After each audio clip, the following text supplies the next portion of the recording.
Everyone, তো আজকে আমরা যাচ্ছি বিশেষ একটা কাজে। এই তোমরা কোথায় যাচ্ছ সবাই? আমরা যাচ্ছি এখন আমার বন্ধুর বিয়ে দিতে। এই কি রকম কথা, বরযাত্রী? বরযাত্রী না, পালানো যাত্রী।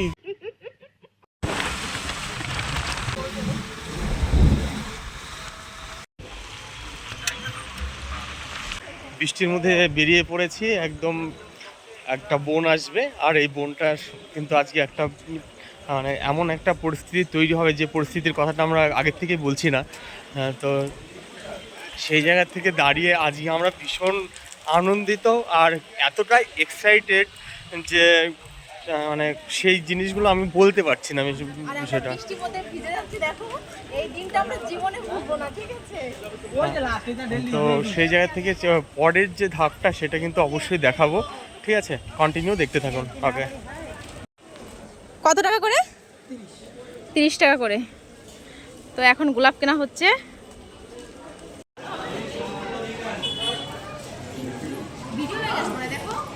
যার জন্য আমরা সবাই অপেক্ষা করছিলাম সে কিন্তু চলে এসেছে। এখন আছি আমরা চাকদা স্টেশনে। একে হয়তো তোমরা চিনতে পারছো যারা আমার আগের ভিডিও দেখেছো।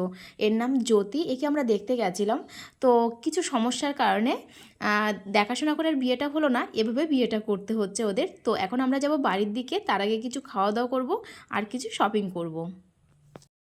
একদম কিছুটা পথ চলে এসে তারপরে চলে আসলাম ধাবায়। খিদেও পেয়ে গেছে।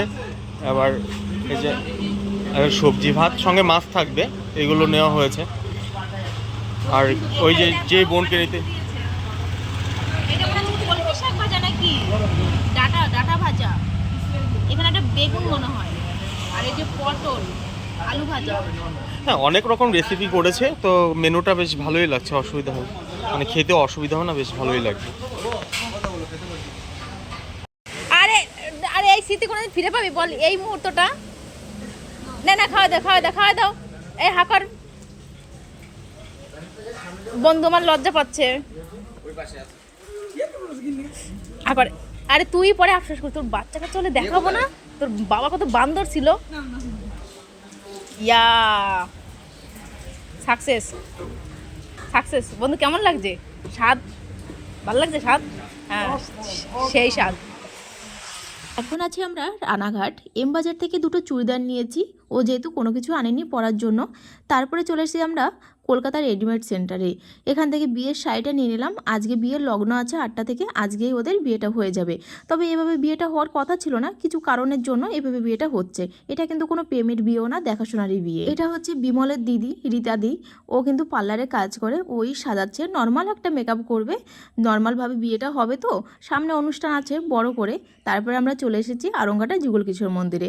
এখানেই আমরা বিয়েটা সেরে নেব। আজকের দিনটা ভীষণ বাজেভাবে কেটেছে, তবে এখন ভালো লাগছে, ওদের বিয়েটা ফাইনালি হয়ে গেছে। আজকে সারাদিনে প্রচুর কিছু ঘটে গেছে আমাদের সঙ্গে। ভালো মুহূর্তগুলোই তোমাদের সঙ্গে শেয়ার করেছি, খারাপ মুহূর্তগুলো শেয়ার করলাম না। তবে সারা জীবন মনে থেকে যাবে আজকে আমাদের সঙ্গে যেটা ঘটেছে।